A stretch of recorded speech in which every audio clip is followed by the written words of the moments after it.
today I will be making rolls like these. This is like going to be very fun. If you're a parent, your child can make it like, yeah. So you need something like roll patti. It's like this. So this kind of square bread, you just have to make it go like a diamond. Then you will be needing some filling.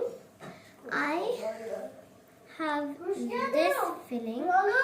Wait, I just put the filling on it. Make sure not to put too much. I think I put a lot. But so I'll just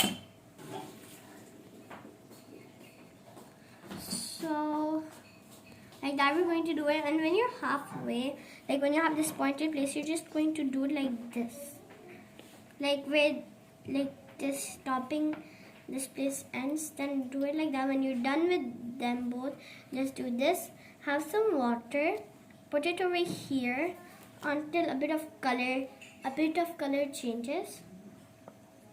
Okay, now we'll just roll it back up.